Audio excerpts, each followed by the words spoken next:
রোজা না রাখলে পাপ ক্ষমা হয় না। বাঙালি সবসময় উল্টা দিকে ঘোরে, এটা বাঙালির একটা রক্তগত রীতি। কিছু বাঙালি বলে সারাদিন রোজা না রেখা করছি একটা গুনাহ, ইফতার না করে কি ডাবল গুনাহ করব? এই জন্য যারা রোজা রাখে না তাদের ইফতারির বাহারি হরেক রকম, আর যারা রোজা রাখে না তারা কিন্তু ইফতারে খেতেও পারে বেশি, বেশি খায়। যারা রোজা রাখে না তারা বেশি খায়। বাঙালি উল্টা দিকে ঘুরলে হবে না। ইফতার ওই মুমিনের জন্য যে রোজা রেখেছে, ইফতার ওই নারীর জন্য, ওই পুরুষের জন্য যে রোজা রেখেছে। রোজা না রেখে করেছেন একটা অন্যায়, আবার ইফতারি করে ফাইজলামি করতেছেন ধর্মের সাথে।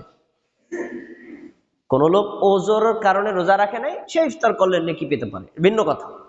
আপনার কোনো ওজন নাই, সারাদিন একবার বিড়িতে টান মারতে পারেন না দেখে আপনি রোজা ছেড়ে দিবেন আর আমার ইফতারও করতে আসবেন, এরকম ধর্মের সাথে ইয়ারকি ইসলামে গ্রহণযোগ্য নয়।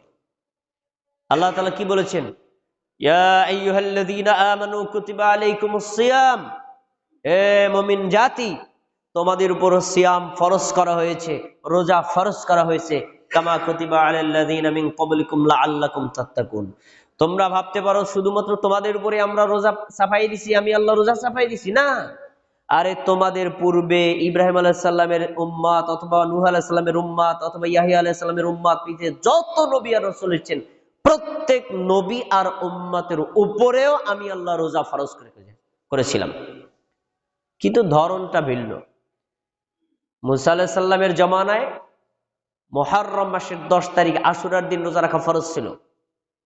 আমাদের জামানায় রমজান মাসে রোজা রাখা ফরজ, আশুরার দিনে রোজা রাখা ফরজ না। সিস্টেমটা ভিন্ন, কিন্তু রোজা তাদেরও ছিল আমাদেরও আছে। ফলাফল কি? লাআল্লাকুম তাত্তাকুন। তোমরা যদি রোজা রাখো আল্লাহকে ভয় করা শিখবা, আল্লাহকে তোমরা ভয় করতে জানবা, তাকওয়া তোমাদের অর্জন হবে। প্রমাণ কি? রোজা রাখলে মানুষ ভয় শিখে কিভাবে?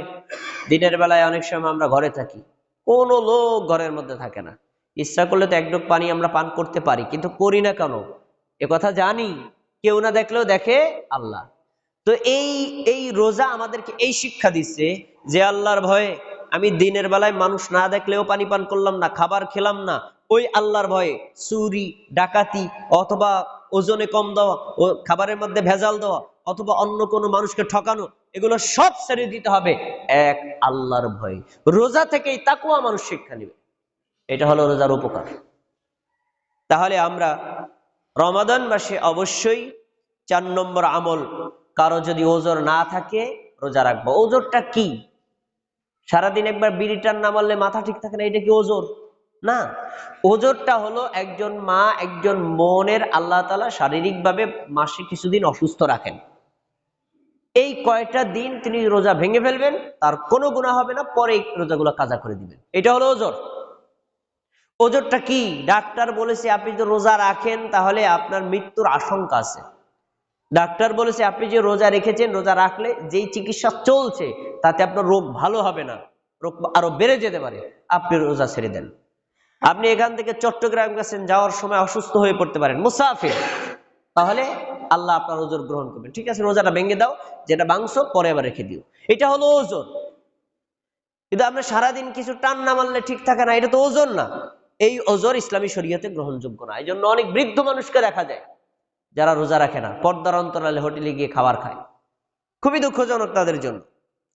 এরপরে আসুন আমাদের 5 নম্বর আমল, ইফতার করা।